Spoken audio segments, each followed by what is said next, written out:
Bonjour à tous, nouvelle vidéo, mais avant toute chose, rappelons la chose suivante. L'homme noir n'est pas supérieur à l'homme rouge et l'homme rouge n'est pas supérieur à l'homme noir. Mais dans une famille, il y a un grand frère et le grand frère est l'homme noir. L'homme noir engendre un homme rouge, pas l'inverse. L'Afrique est le commencement. Nous sommes tous de la même famille. Dans ces vidéos, nous allons aborder le terme Ramadan et le terme Cameroun. Donc je sais que je vous avais annoncé le terme Bouddha, mais le terme Bouddha est beaucoup trop fort spirituellement, je pense, à l'heure actuelle. C'est qu'il faut passer d'abord par différentes étapes. Il faudrait d'abord traduire ce fameux hiéroglyphe de celui qu'on appelle des fois Osiris, des fois Osaré, des fois Ousser, c'est-à-dire l'œil et la chaise. Donc tant qu'on n'a pas encore traduit le hiéroglyphe de l'œil et de la chaise d'Osiris, vous ne pourrez pas avoir toute la spiritualité qu'il y a derrière le nom Bouddha, le nom Jésus, Muhammad Ahmad, Moïse, on peut aller plus loin, Ésaïe, Josué, qu'en réalité, tous ces termes veulent dire la même chose et ils portent tous le même nom, en réalité. Hein. Mais bon, ça, vous n'êtes pas encore prêt à entendre cela, donc nous allons mettre d'abord Bouddha sur le côté. Et nous avons pris le terme Cameroun, sachant que j'ai un ami qui est camerounais, il a toujours voulu savoir que veut dire le terme Cameroun, il en a marre qu'on lui dise que ça veut dire crevette. Donc nous allons l'aider, et vous allez voir que ceux qui ont mis ce nom, Cameroun, Gabon, Ouganda, Kenya, Mali, Maroc, Algérie, bref, peu importe, hein, vous allez voir que ce sont des noms qui n'ont pas été mis au hasard. Parce que je sais que les pays africains, ça fait toujours fantasmer, car les gens ne savent pas, mais vous allez voir que les mots vont nous parler et en même temps donné, ça va nous faire en même temps donné réfléchir. Ça va nous faire réfléchir. Mais bon, on vous dit rien. Suivez la vidéo, car je pense que vous n'êtes pas prêts. Bonne vidéo. On vous fait un petit rappel qu'on ne fera pas tout le temps, car après, je pense qu'après, ce sera quand même de l'acquis. C'est qu'à l'origine, il n'y avait pas de voyelles. C'était l'écriture consonantique. C'est-à-dire, quand vous voyez un hiéroglyphe, les hiéroglyphes, il n'y a pas de voyelles. C'est en fonction de votre langue, de votre pays, de votre région, que vous rajoutez vos voyelles. Et les hiéroglyphes se lisent dans tous les sens. C'est pour ça que nous pouvons permuter, bien sûr, les consonnes. Car plus votre langue se rapproche de l'inversion des consonnes, plus vous vous rapprochez des hiéroglyphes, plus vous vous rapprochez de la langue originelle.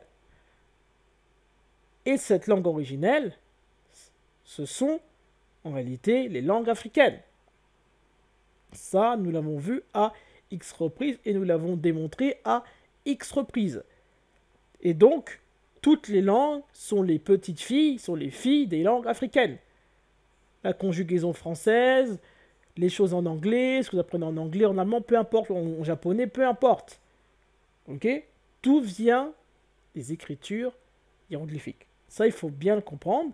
Donc, vous prenez un mot, vous en tirez les consonnes, et en fonction de votre région, vous rajoutez les voyelles. Donc, c'est pour ça que dans certaines régions, vous allez dire par exemple Jésus, d'autres vont dire Jésus, d'autres vont dire Iou. Donc, c'est en fonction, bien sûr, de votre région, de la manière dont vous prononcez les mots. Ça, c'est très important de bien saisir. Donc, vous passez après par l'étymologie. En fonction des régions, vous allez changer votre manière de parler. Et donc, c'est ce qu'on appelle l'étymologie. L'art de passer d'une langue à une autre. Français, le grec, le latin, l'allemand, l'anglais, l'hébreu moderne, l'arabe. Puis ensuite, le niveau le plus haut, ce sont les hiéroglyphes, c'est-à-dire les langues africaines. Donc ça, il faut bien le saisir, il faut bien le comprendre. En tout cas, j'espère que vous comprenez, c'est très, très, très, très, très important. On vous donne un exemple. donc le N nasal, ou considéré comme un H. Donc, quand vous dites Coco, Coco, ancien en Lingala, Kikongo, donc le N peut être enlevé ou pas, c'est-à-dire la même chose. Le L est égal à ND est égal à D. Ndimbola, Limbola, ça veut dire expliquer. Vous avez vu que le ND s'est transformé en L. Et vous avez aussi les ou des en français, donc le pluriel, les ou des, c'est du pluriel, c'est la même chose. Le N est égal à ND, Kobunda, c'est égal à Kobuna, se bagarrer, lutter. Vous voyez que le ND s'est transformé en N, ça veut dire la même chose. D'où le L est égal à N, est égal à ND, est égal à D. Application. Donc l'application, si on prend MN, qu'on ajoute les voyelles, ça donne Amen, Imen, Amon, Amin, Imenu, Amana, Imana. En sachant que le N est égal au L, ça peut donner Amel. Ok? Ou Mel, etc. Donc comprenez-les très bien. Et tous ces mots sont en rapport avec Dieu, c'est-à-dire les choses qui sont ce que j'appelle abstraits.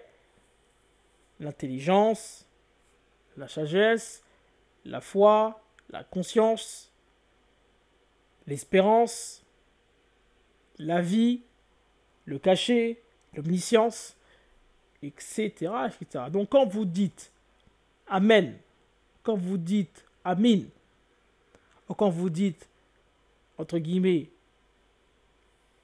Amon, de l'égyptologie, en fait, vous dites la même chose. Hein. Donc ceux qui aiment bien rejeter l'Égypte de partout, tous les jours, vous parlez égyptien. Mais quand vous dites parler égyptien, vous parlez africain. Ça, il faut bien le comprendre. Tous les jours, les gens parlent africain. Vous parlez les langues africaines.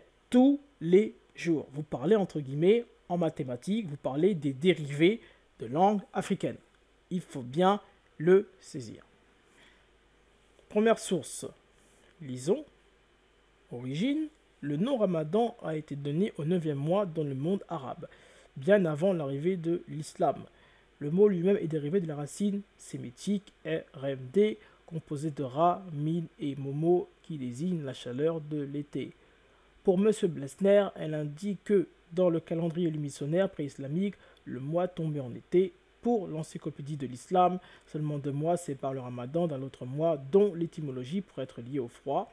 Cette question de savoir si les mois en Arabie centrale étaient véritablement liés à des saisons particulières est controversée. Donc là, vous voyez bien que ça bégaye. Ils disent que ça veut dire chaleur de l'été, mais d'autres disent que c'est controversé. Donc là, vous voyez que là, une balance. Là, ils ne savent pas trop pourquoi Ramadan veut dire chaleur de l'été. Et d'autres disent que ça ne veut pas dire cela. C'est pas logique, ce qui est compréhensif. Hein. On fait le Ramadan, mais ça tombe dans la chaleur. Qu'est-ce que ça signifie?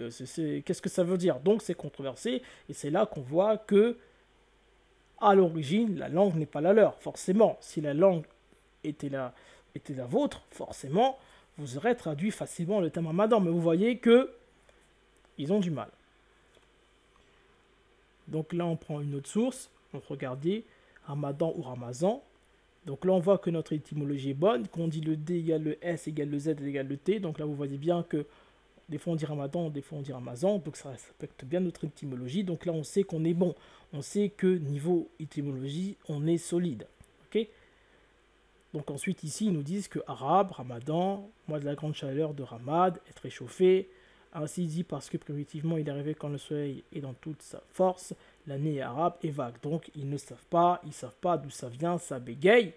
Vous voyez, échauffer, mais ils ne comprennent pas trop pourquoi ça veut dire échauffer. Et même, ça reste pas logique, ce qui est compréhensif. Donc vous voyez que pour le moment, ils ont du mal avec le terme Ramadan. Donc là, une autre source. Le terme Ramad signifie la chaleur du soleil. Donc on prend ce que j'ai souligné en jaune.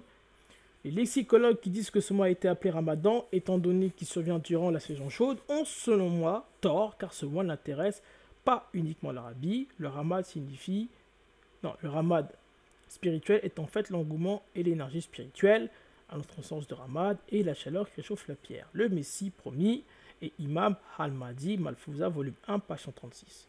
Donc là, vous voyez, ce sont des spécialistes. Hein. Ce sont des spécialistes. Hein. Vous voyez bien que là, bon, c'est confus. Il commence avec la chaleur du soleil, mais il dit qu'en fait ça ne veut pas dire ça, ça veut dire quelque chose qui est spirituel, mais il n'explique pas l'étymologie, Donc là, il bafoue, il essaie d'expliquer quelque chose par la spiritualité, certes, mais pas d'étymologie qui sort réellement. Donc vous voyez bien, ce sont des spécialistes, mais ils ont du mal. Site musulman, Al-Kantz, Sheikh Saïd El-Kamali revient sur l'étymologie du Coran. Dans une vidéo traduite de l'arabe au français par l'équipe d'Arifton et compagnie, Sheikh Saïd Al-Kamali, cheikh marocain, revient sur les différentes origines du mot Ramadan.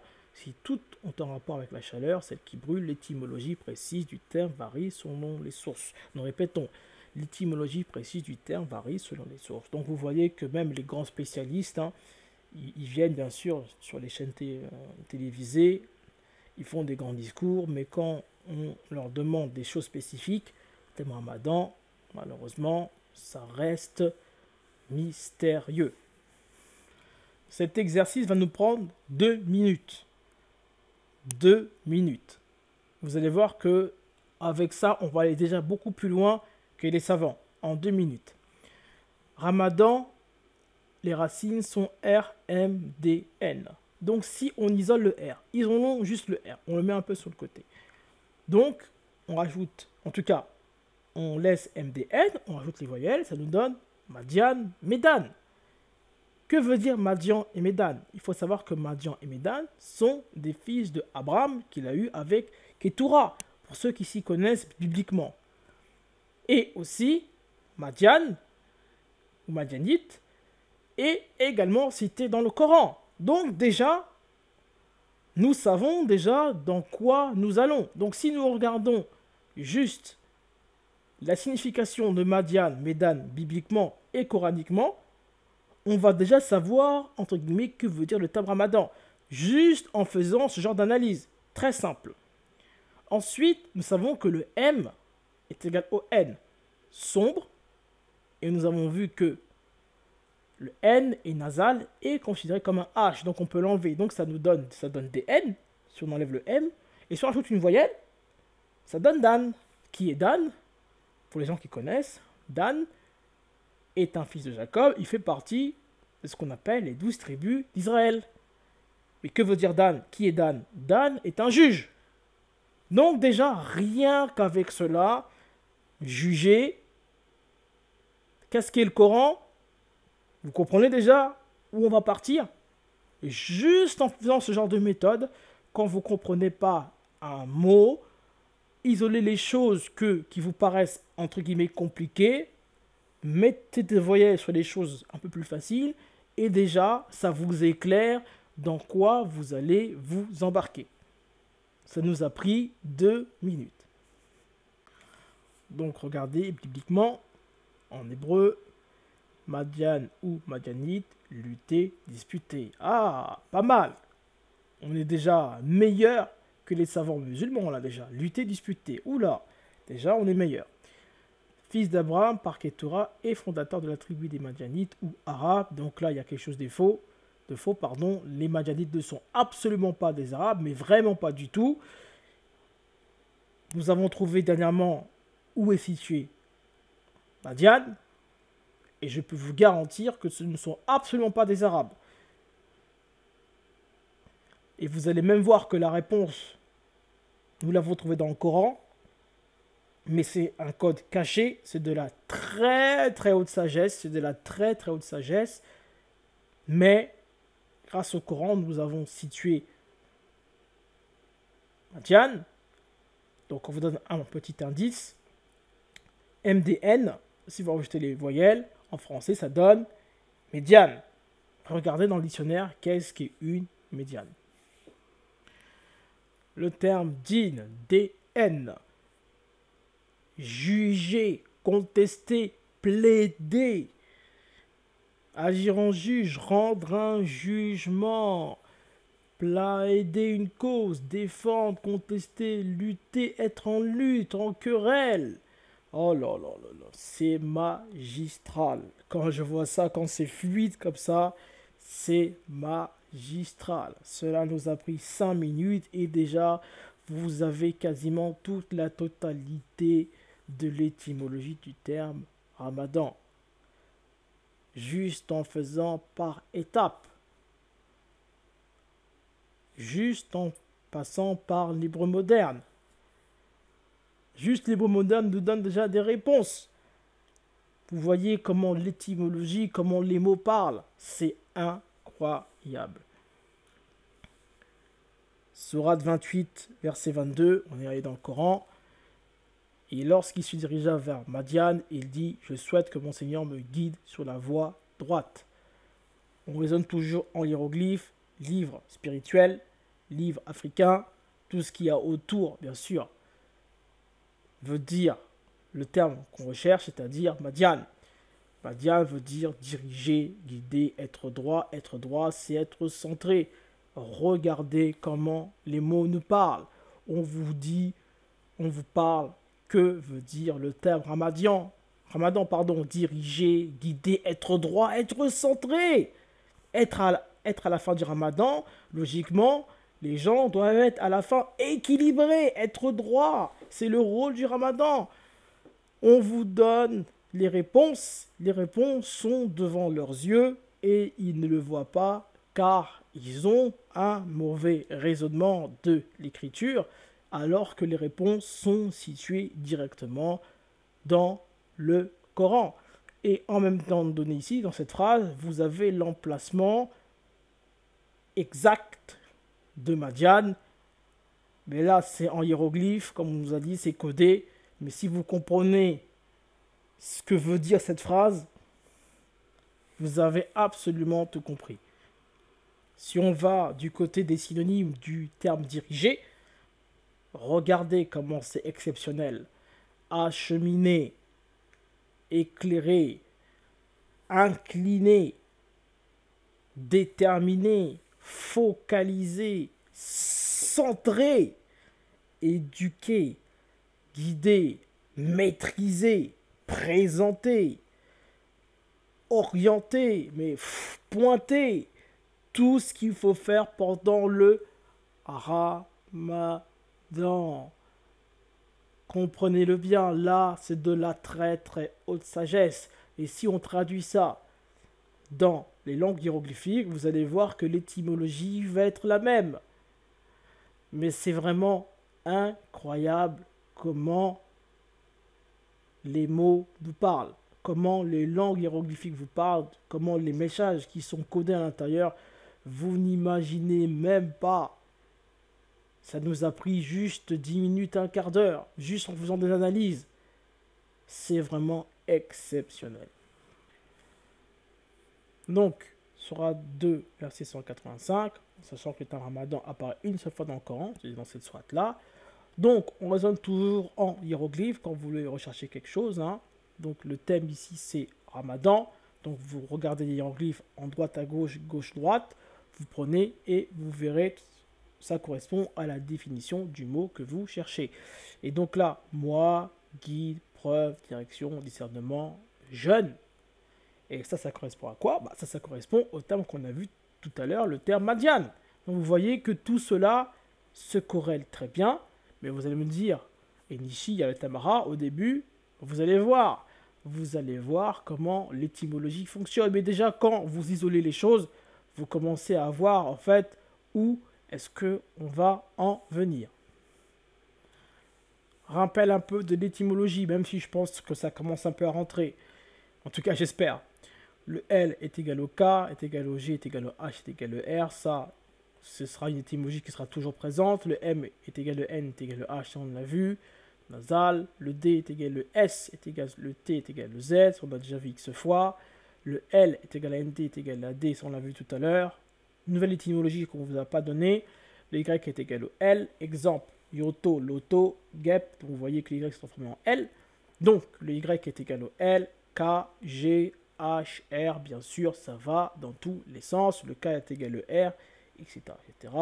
On peut même aller un peu plus loin. Si on prend par exemple le J, souvenez-vous, on avait dit des fois on dit Jésus, des fois on dit Jésus, donc le J est égal à Y, du coup, donc le J est égal aussi à L, K, G, H, R. Bon, bref, vous avez compris dans tous les sens. Je pense que ça commence, en tout cas j'espère que ça commence à rentrer. Langue hiéroglyphique, langue africaine, c'est parti. Une preuve. Elembetele, Elembo, Ndakisa. Donc Ndakisa, racine NDKS. nous savons que le K est égal au R, le S est égal au D, donc ça fait NDRD. Nous savons que le N est égal à M, ça donne MDRD. On retourne, ça donne RMDN. Donc vous avez le terme Ramadan dans preuve d'Akissa. Guidé, on a pris Koyengela. Koyengela, racine KNGL. On aurait pu prendre l'Y, mais vous savez que l'Y est égal au K, donc ça fait K, ça fait K. Hein. Bien sûr, la racine, il faut bien saisir. Donc ça fait KNGL. Et donc là, bon, déjà, rien qu'ici, comprenez quelque chose. Donc ici, si vous arrivez ici, faites une toute petite pause. Déjà, rien que là, KNGL, si vous rajoutez les voyelles, juste là, ça fait King. On sent que le L est égal au H. Ça donne King, roi. Guider, qu'est-ce qui guide? Le roi. Congola, Lingala, rassembler, réunir. Qui rassemble? Le guide, le roi. Pareil, on peut aller encore plus loin. Kinshasa, en sachant que le S est égal au D, est égal au L. Et le S à la fin de Kinshasa peut être considéré comme un H. On l'a déjà vu. Donc, dans KNGL, vous avez Kinshasa. On peut aller plus loin. On peut aller aussi en anglais. Kingdom, sachant que le L est égal au N, et le N qui est égal au M. Donc, ça fait Kingdom. Donc, dans KNGL, vous avez Kingdom. Vous avez aussi Congo, sachant que le L il peut être considéré comme un H. Donc, vous voyez déjà, vous voyez la spiritualité des langues hiéroglyphiques, les langues africaines, ça va loin. Les mots ne sont pas mis au hasard. Vous comprenez, hein? Tout a une spiritualité, tout a une ligne conductrice. Ce n'est pas du hasard. Ok? Bon, poursuivons. Ici, le K est égal au L. Le G est égal au R. Et le L est égal au N, est égal au M. Donc, ça fait L, N, R, M. Le L est égal au D. Ça fait D, N, R, M. On retourne. Ça fait R, M, D, N. Ça donne Ramadan. Kutana, se rencontrer venant de directions différentes, se rassembler, s'entendre, coïncider, s'adapter. Bah, qu'est-ce qui se passe dans le thème Ramadan? Les gens se rassemblent, se rencontrent de différentes, entre guillemets, origines, qui font la prière ensemble, etc. Vous voyez bien, Kutana, la racine est KTN. Donc ça donne, sachant que le K est égal au R, et le T est égal au D, ça donne RDN. Et nous savons que le M de Ramadan peut être considéré comme une nasale, donc ça donne RDN. Si vous rajoutez, ça fait, vous rajoutez, que vous l'enlevez et que vous le mettez, ça donne la même chose. Ça donne Radan, Ramadan. Radan, Ramadan, c'est la même chose. Direction, Boyangeli.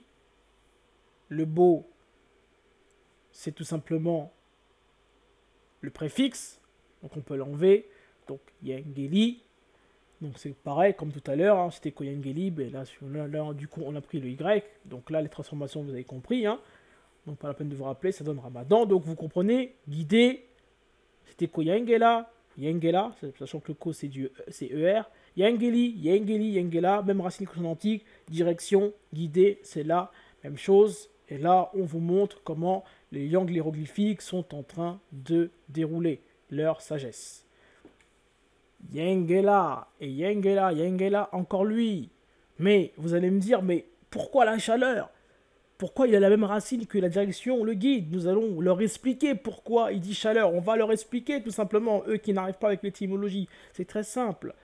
Quel est le rôle du ramadan? Il faut savoir que quand vous faites le ramadan, vous rompez, en tout cas vous jeûnez jusqu'à 1 heure, et cette heure-là est en fonction du soleil. C'est-à-dire que lorsque le soleil commence à se coucher, c'est là que vous rompez votre jeûne. Donc qu'est-ce qui se passe? Le soleil est en réalité leur guide. Et qu'est-ce qu'est le soleil? Le soleil est une chaleur. Donc forcément, guide, chaleur, direction vont tout simplement ensemble dans les langues hiéroglyphiques, dans les langues africaines. Car il y a une logique. Eux, ils n'arrivent pas à comprendre. Nous leur expliquons que la chaleur va avec la guidée. Donc forcément, l'étymologie en question du terme ramadan veut également dire la chaleur. Vous comprenez? C'est vraiment magistral. Le plus haut niveau du terme Ramadan. Libendela, quand vous dites Libendela, vous dites en réalité Ramadan. Libendela est le terme exact du terme Ramadan qui veut dire au départ, avant, auparavant, commencement, début, origine. Souvenez-vous de la sourate qui apparaît pour Ramadan. Qu'est-ce qu'on dit? Le mois du Ramadan, c'est le mois où le Coran a été descendu. Qu'est-ce que ça veut dire? Ça veut dire que c'est le... En fait, Ramadan veut dire le mois du commencement. Le mois du début. Mais qu'est-ce que ça signifie? Ça signifie que lorsque vous faites aussi le Ramadan, qu'est-ce qui se passe? Vous voulez être quelqu'un de neuf, vous voulez devenir quelqu'un d'origine. Mais le Coran est descendu pendant le mois de Ramadan. Donc pendant le mois d'origine, vous allez, quand vous faites le Ramadan, vous allez logiquement devenir quelqu'un de neuf. Donc vous recevez la révélation qui est le Coran et sachant que le Coran est descendu pendant le mois du commencement, vous devenez normalement un homme neuf. Et il y a aussi le terme Libanela. Qu'est-ce qu'on demande pendant le mois de Ramadan? Providence, protection. Libenga, pierre, caillou. Que font les musulmans lorsqu'ils prient? Ils prient en direction de la Kaaba. La Kaaba, nous savons, c'est quelque chose qui est robuste, quelque chose qui est solide. Et en même temps donné, il faut savoir que les musulmans peuvent faire leurs ablutions avec une pierre. Donc la pierre signifie aussi purifier sa peau avec quelque chose qui est solide. Donc comprenez d'où ça vient, tous ces termes de pierre, pourquoi on se purifie avec la pierre. Les hiéroglyphes, les langues africaines vous expliquent comment se passe l'écriture. Ça va au-delà, bien entendu, du Coran, de la Bible et des hiéroglyphes. C'est la langue originelle qui parle. En réalité, c'est la langue de Dieu. En fait, bien sûr, pour les croyants, c'est la langue de Dieu qui parle. Donc forcément, les explications sont forcément dans les langues originelles. On aurait pu prendre aussi Libendi. Libendi qui est calvitie chauve. Quelqu'un qui est chauve, en fait, c'est quelqu'un qui est un œuf. Ok, donc quelqu'un qui se rase la tête, il veut que ses cheveux, en fait, poussent correctement. Donc quelqu'un de neuf. Donc ça va très, très, très, très loin. La spiritualité, vraiment, des hiéroglyphes, des langues africaines, ça dépasse vraiment l'être humain. Franchement, ça va très loin. On vous donne également l'étymologie, c'est vrai qu'on ne vous l'a pas donné. Donc, Libendela, LBNDL, c'est pareil que LBNL, c'est pareil que LBNG. Souvenez-vous. Et donc, du coup, le L est égal au R, donc ça fait R. Le B est égal au M, ça fait M. Le ND est égal à D, ça fait D.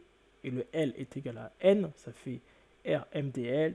Donc ça donne directement Ramadan. C'est pareil aussi que l'étymologie de LM, de LBNL et que LBNG, bien sûr. Tout ça, c'est la même chose étymologiquement. Donc Ramadan, Libendela. Ok, comprenez-le très très bien. Donc petit bonus, souvenez-vous avec Madiane qui veut dire lutter, disputer. Donc vous voyez d'où ça vient. Libenda, lutter. Donc racine LBND, on l'a déjà vu. Ça fait RMDN, Ramadan. Kobenda, racine KBND, le K est égal au R, ça fait R, le B est égal à M, ça fait RMD, on rajoute les voyelles, ça donne Ramadan. Donc lutter, pourquoi lutter? Le Ramadan, c'est aussi une lutte avec soi-même, c'est d'essayer bien sûr de ne pas rompre le jeûne, bien sûr, avant le coucher du soleil. Donc en fait, c'est toute une spiritualité. La spiritualité aussi, c'est une lutte avec soi-même, il faut bien comprendre. Et Kobenda, débuter, commencer, ce qu'on a vu sur Libendela, ça vient de là. Kobenda, débuter, commencer, s'engager, c'est un engagement. Lorsqu'on commence le Ramadan, je m'engage à le faire, bien sûr. Et Kobendela, recommencer, répéter. Donc ça ne dérange pas, bien sûr, de recommencer, de répéter, à jeûner. Tout ça, c'est de la haute spiritualité, c'est de la haute sagesse. Franchement, lorsqu'on voit ça, c'est vraiment exceptionnel, vraiment. C'est du très, très, très haut niveau. Donc, le terme Cameroun, étymologie, si on regarde bien, du portugais Cameros, le rio dos Cameros était le nom donné à l'essor du Yuri en 1472 par les marins de Fernando Po, s'extasiant devant l'abondance des crevettes dans le cours d'eau. Donc ça, c'est ce qui se dit, bien sûr, sur le terme Cameroun, en sachant que Camaros en portugais veut dire crevette, donc c'est légitime qu'ils disent que Cameroun veut dire crevette. Donc ça, c'est tout à fait normal, hein, mais ils font jamais l'effort inverse, c'est de se dire, est-ce qu'il n'y a pas un terme dans les langues douala, ou dans les langues camerounaises, s'il n'y a pas un terme qui ressemble à Cameros. Ça, ils font jamais le lien. Mais vous allez voir que dans les langues anciennes, ce terme Camaros est beaucoup plus profond que cela. Certes, ça veut dire crevette en portugais, mais vous allez voir que c'est beaucoup plus généraliste que ça, et que c'est le portugais qui vient des langues originelles. Okay? Le portugais est la petite fille, hein, des langues africaines qui sont tout simplement les mères. Okay? Et vous allez aussi voir que derrière ce terme Cameroun se cache en réalité une profondeur extrême, et ça fait un peu peur, car ça laisse un peu réfléchir à la réflexion d'aujourd'hui, que en réalité un mot, comme on vous l'a déjà dit dans plusieurs vidéos, un mot vous raconte une histoire. Et donc les mots, les termes ne sont pas mis au hasard, bien sûr, et ça relate vraiment de la haute spiritualité, c'est-à-dire que c'est à se demander, pour ceux qui ne croient pas en Dieu, bien sûr, hein, là vous allez voir que ça fait un peu peur, hein, ça va vous raconter l'histoire du Cameroun, et un peu plus que cela. Donc, est-ce que les mots sont mis au hasard? Vous allez voir que pas du tout. Donc, si on découpe de la manière suivante le terme Cameroun en deux, on met Cam d'un côté et Roun d'un côté, donc on isole CM. On sait que le C est égal au S, exemple dans C en français, hein. Donc le C égale le S et le K égale le C, ça vous savez bien, exemple Congo avec un K. Hein. Donc d'où S égale K égale C, hein. Il faut bien le saisir. Donc CM égale KM égale, si on rajoute une voyelle, ça fait Cam, Kama, etc. Ça veut dire l'homme noir. Ça, nous l'avons vu X fois. Et si on transforme le K en S, hein, ça fait SM, on rajoute une voyelle, ça fait Sem, Sema, etc. Donc Sem, fils de Noé. Donc là, déjà, vous avez un aperçu, déjà, hein, du hiéroglyphe de Kemet, que nous verrons bien sûr beaucoup plus tard, lorsqu'on va commencer à traduire certains hiéroglyphes, même pas certains, mais beaucoup d'hiéroglyphes quand même, hein, de l'égyptologie. Donc là, ceux qui aiment bien dire « je suis kémite »,« je suis sémite », en réalité, vous dites la même chose, car Cam et Sem, en réalité, ont le même territoire. Mais ça, on va le voir, bien sûr, en traduisant le hiéroglyphe de l'égyptologie KM ou KMT ou Kemet, hein, peu importe comment vous le dites. Hein.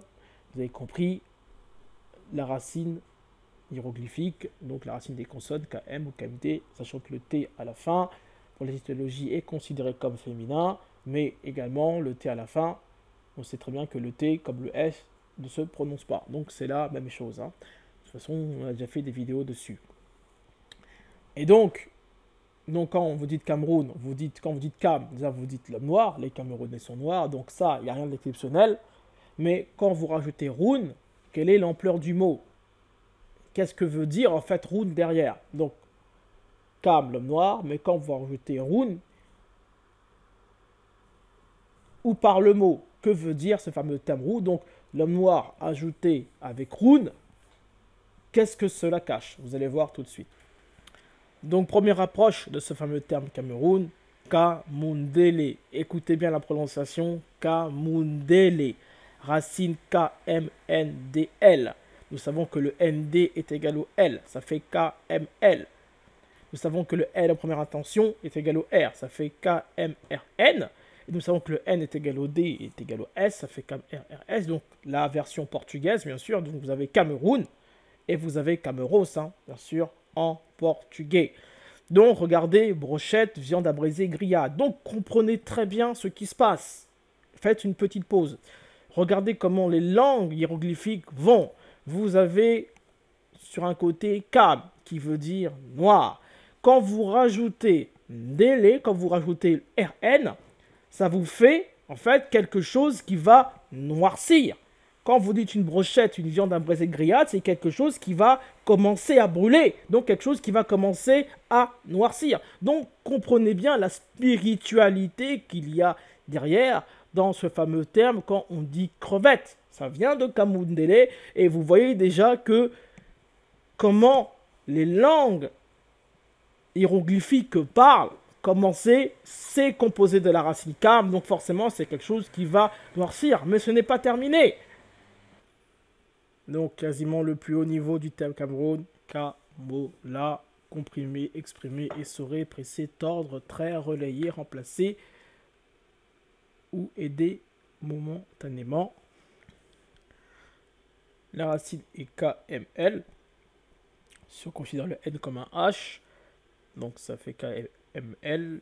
Le L est égal au R, ça fait KMR, ça donne Kamer, bien sûr la racine Kamer. Et si on laisse le verbe à l'infinitif, donc au Kamola, KKML, sachant que le R est égal au K et le L est égal au N, ça fait KRMN. Au retourne les consonnes, ça fait KMRN, ça nous donne Cameroun. Et donc, je ne sais pas si les gens connaissent un peu l'histoire du Cameroun, c'est un pays qui a été vachement divisé. En tout cas, quand je dis divisé, ça a été un pays qui a été vachement colonisé par plusieurs pays européens. Portugais, allemand, anglais, français. Hein.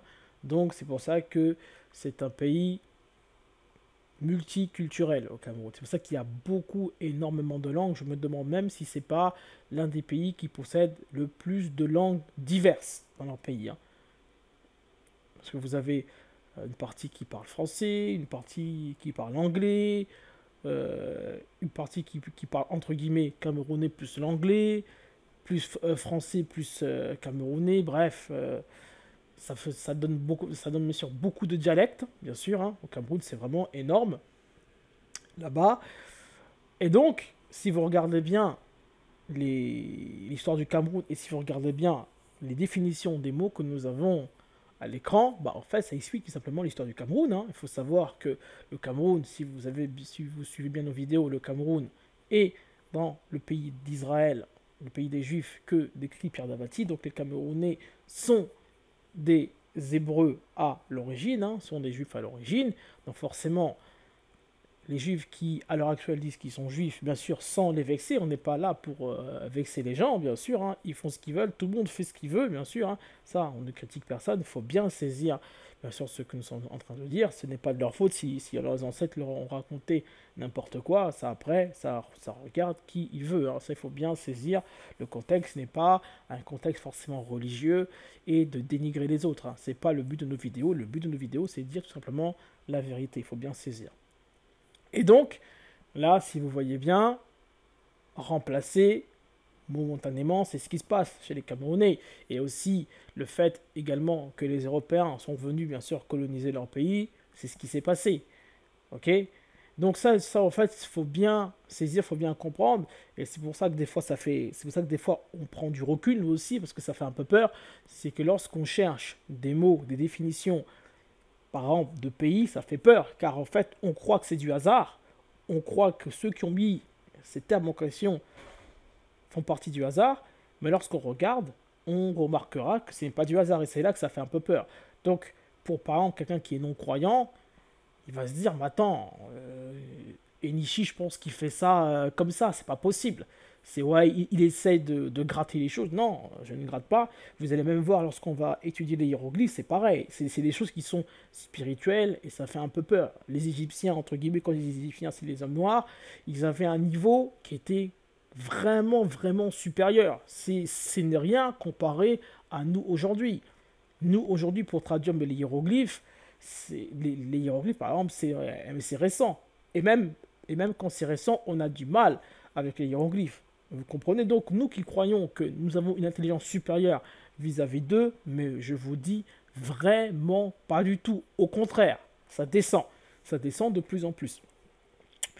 Et bref, et donc voici tout simplement le terme Cameroun quasiment à son apogée, donc ça fait vraiment un peu peur. C'est pour ça que des fois, on s'arrête dans certains mots, car en fait, ça nous fait aussi trembler, nous aussi, car on se demande, bien sûr, quelle est en fait toute cette finalité, toutes ces découvertes. qu'est-ce que cela signifie. Mais bon, ça après, je vous laisse réfléchir. Donc voici le terme Cameroun à son apogée. Kamolana, Kamolela. Ce sont les mêmes termes que nous avons vus tout à l'heure. Donc cette fameuse racine Kamola, dont on rajoute le na ou le la. C'est la même chose. Vous avez compris, substituer l'un, l'autre pour matément, pressé pour, tordre, traire, pressé pour, comprimé pour. Donc ça, c'est sur l'histoire du pays du Cameroun. Hein. Bien sûr, l'histoire du fait qu'ils ont été colonisés par différents pays européens. C'est pour ça également que quand vous demandez à un Camerounais quel est, en fait, l'histoire du Cameroun, c'est compliqué, puisque déjà, colonisé par les Portugais, déjà, coup de massue, colonisé par les Allemands, coup de massue, anglais, coup de massue, français, coup de massue, donc vous avez au moins 5-6 marteaux au-dessus de vous, donc forcément, vous, jeunes d'aujourd'hui, vous demandez même à un ancien, c'est quoi l'histoire du Cameroun, bah, c'est compliqué pour eux, colonisé par différents pays européens, donc restituer l'histoire du Cameroun, c'est vachement complexe. Et vu qu'on leur raconte souvent des histoires à droite à gauche, le Cameroun veut dire crevette, forcément, vous y croyez. Hein. Bah oui, vous n'avez pas vraiment vous n'avez pas du tout de repères. Donc forcément, vous répétez ce qu'on vous dit. Hein. Donc comprenez-le bien, un mot vous raconte une histoire et son origine. Et c'est ça qu'il faut bien comprendre. Et c'est pour ça qu'on appuie tout le temps dans nos vidéos. Un mot est une définition et la définition est son histoire. Ça, c'est très très très important.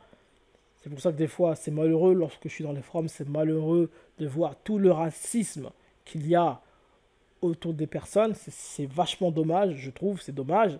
C'est pour ça qu'on insiste vraiment sur les mots, c'est pour ça qu'on les traduit, pour bien que les personnes comprennent.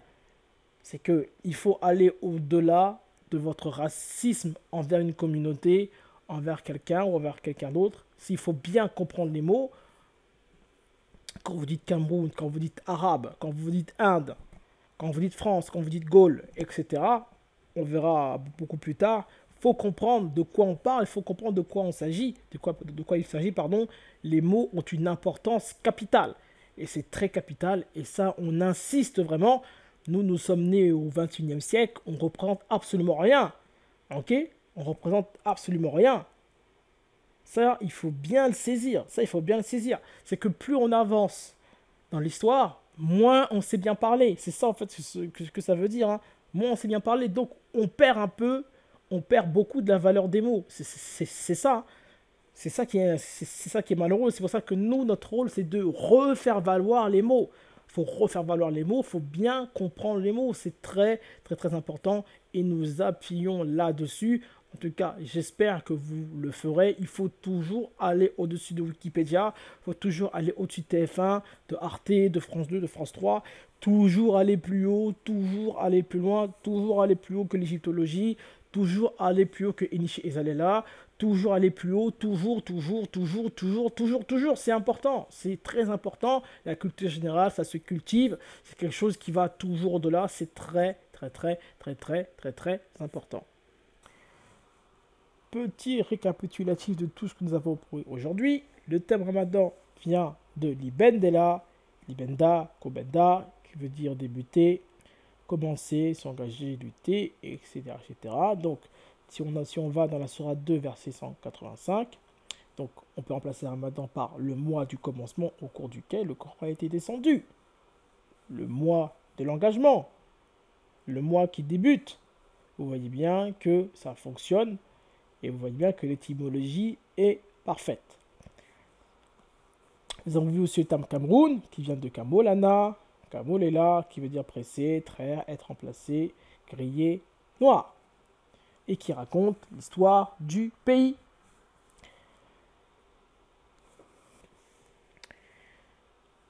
Vous avez bien vu qu'il n'y a pas besoin forcément de diplôme pour être meilleur qu'un diplômé. Un diplôme est juste un papier que vous délivre une instance. Donc dire que vous avez un bac plus 20, un bac plus 40 par rapport à quelqu'un qui est passionné, ça ne veut absolument rien dire. C'est pas parce que vous êtes ingénieur en informatique que vous êtes meilleur que celui qui est passionné et qui fait cela depuis longtemps ou même moins longtemps que vous. Ça se trouve, il va comprendre les choses beaucoup plus rapidement que vous. Ça, il faut bien saisir. C'est pas parce qu'un footballeur fait ça depuis depuis qu'il est petit, c'est parce que quelqu'un a fait du football depuis qu'il est plus petit que vous, qu'il est meilleur que vous. Ça veut absolument rien dire. Donc c'est juste pour vous dire que un diplôme ne veut pas dire que vous êtes meilleur que les autres. Ça n'a jamais fonctionné comme cela. Prochaine vidéo, nous allons vous traduire le terme Bible, le terme Torah, le terme Évangile, le terme Coran. Nous allons aussi vous traduire le fameux terme papyrus, un terme dont les lexicologues, les égyptologues ne savent pas d'où ça vient. Donc nous allons traduire le hiéroglyphe du papyrus pour savoir d'où vient son étymologie. Vous aurez comme ça un aperçu profond de comment fait-on pour traduire un hiéroglyphe. Comme ça, lorsqu'on va attaquer les hiéroglyphes, vous verrez comment les hiéroglyphes parlent. C'est vraiment extraordinaire. Donc j'espère que la vidéo vous a plu. Je vous dis à la prochaine. Étudions, étudiez. Ciao.